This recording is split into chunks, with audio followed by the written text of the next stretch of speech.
Assalamualaikum warahmatullahi wabarakatuh.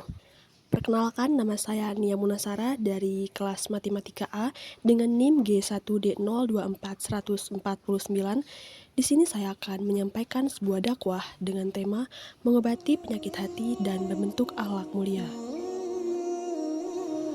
Segala puji hanya milik Allah Subhanahu wa Ta'ala, Tuhan semesta alam yang telah menciptakan manusia dalam bentuk yang paling sempurna dan memuliakannya dengan akal dan hati. Sholawat dan salam semoga tercurah kepada Nabi Muhammad SAW, sang teladan akhlak, beserta keluarga dan para sahabatnya, serta kita sebagai umatnya hingga akhir zaman. Salah satu hal yang sangat ditekankan dalam agama kita adalah pentingnya menjaga dan menyucikan hati, sebab hati adalah inti dari seluruh amalan manusia. Sebagaimana sabda Rasulullah SAW, ketahuilah dalam jasad manusia ada segumpal daging. Jika ia baik, maka baiklah seluruh jasadnya. Jika ia rusak, maka rusaklah seluruh jasadnya. Ketahuilah, itulah hati. Hadis riwayat Bukhari dan Muslim. Imam Al-Ghazali dalam Ihya Ulumuddin menjelaskan bahwa hati bukan hanya organ dalam tubuh, tetapi merupakan pusat spiritual yang menentukan baik atau buruknya amal seseorang. Ia adalah tempat pandangan Allah, tempat munculnya niat, dan sumber segala sifat baik yang mulia maupun tercela. Menurut beliau, hati memiliki dua kondisi. Yang pertama, hati yang sehat, yang selalu mengingat Allah, dipenuhi keikhlasan, tawakal, sabar, dan akhlak mulia. Yang kedua, hati yang sakit, yang dipenuhi penyakit seperti iri, dengki, sombong, cinta dunia, dan kebencian. Penyakit hati ini seringkali tidak terlihat oleh orang lain, tetapi sangat berbahaya karena bisa merusak amal ibadah dan menjauhkan seseorang dari Allah. Imam Al-Ghazali menyebut berbagai penyakit hati yang wajib kita waspadai. Yang pertama, hasad atau iri dan dengki. Tidak senang melihat orang lain mendapat nikmat. Ini adalah penyakit pertama yang membuat iblis menolak sujud kepada Adam. Yang kedua, riya atau pamer. Melakukan amal karena ingin dipuji manusia, bukan karena Allah. Ini menghapus pahala.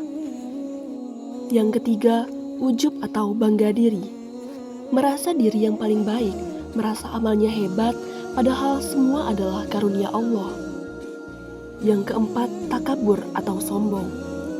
Merendahkan orang lain dan meninggikan diri sendiri. Rasulullah bersabda, tidak akan masuk surga orang yang dalam hatinya ada kesombongan walaupun seberat biji sawi.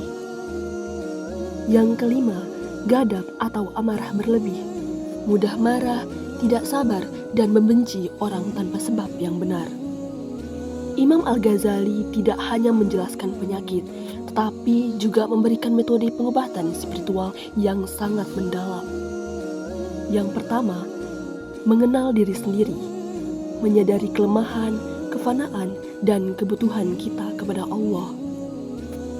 Yang kedua, mengenal Allah Subhanahu wa Ta'ala dengan memperbanyak zikir, tadabbur, dan merenungi ciptaannya. Yang ketiga, muhasabah atau introspeksi diri. Menilai diri sendiri sebelum menilai orang lain. Setiap malam sebelum tidur, tanyakan kepada hati, apa yang sudah aku lakukan hari ini untuk Allah? Yang keempat, mujahadah atau melawan hawa nafsu. Menahan diri dari keinginan yang merusak seperti syahwat, cinta dunia, dan kemarahan. Yang kelima, berkumpul dengan orang soleh. Lingkungan sangat berpengaruh pada hati.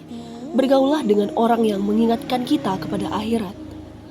Yang keenam, menjaga amal lahir dan batin. Sholat, puasa, sedekah, dan amal baik lainnya harus dilakukan dengan ikhlas dan konsisten. Setelah hati dibersihkan, maka muncullah buahnya yang manis, yaitu akhlak mulia. Imam Al-Ghazali menyebut bahwa akhlak yang baik bukan hanya kebiasaan lahir, tetapi pancaran dari hati yang sehat. Di antara akhlak mulia yang harus kita tanamkan, yang pertama, ikhlas.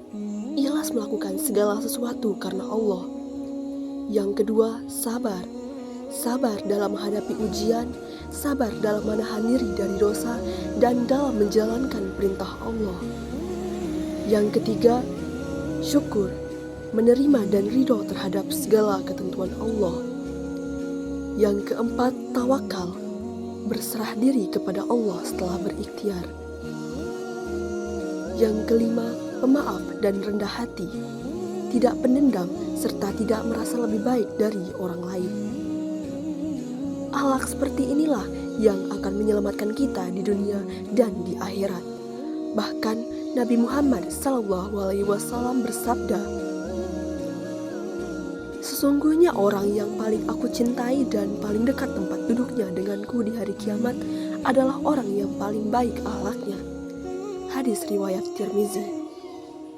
Oleh karena itu, marilah kita mengintrospeksi diri bagaimana kondisi hati kita hari ini.